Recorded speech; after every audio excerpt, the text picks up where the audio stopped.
Kumusta mga boss? Ako si Wave Netsi ng Google Text-to-Speech. And you're watching John Sabmoto News.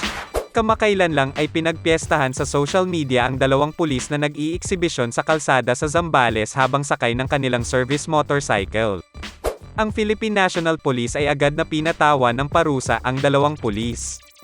Inanunsyo kahapon ni Brigadier General Valeriano De Leon, ang Regional Director ng PNP Region 3, na sinuspindi na niya ang dalawang pulis na nag-viral sa social media habang nag-iiksibisyon sakay ng kanilang motorsiklo.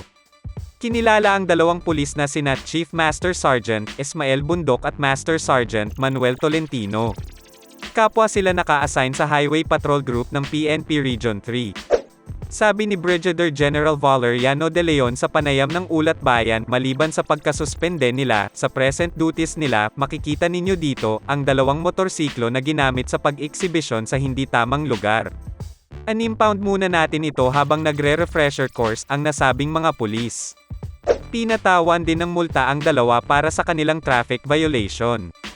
Binigyan na sila ng admonition at bukod doon sabi ko ay bigyan nyo na rin ng TOP para sa ganon ay mabigyang leksyon at sila ay nagmulta sa LTO. Nanindigan ang opisyal na hindi nila kukonsentihin ang ganitong ugali ng mga pulis sa kanilang hanay. Dagdag pa ni General Valeriano sa interview ng Ulat Bayan ni Erwin Tulfo.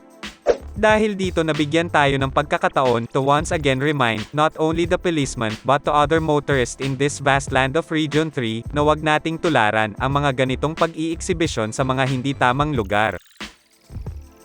So that concludes our John Sabmoto News on this video. Laging ninyong tandaan, ride safe lang tayo parati mga boss para safe tayong lahat sa kalsada.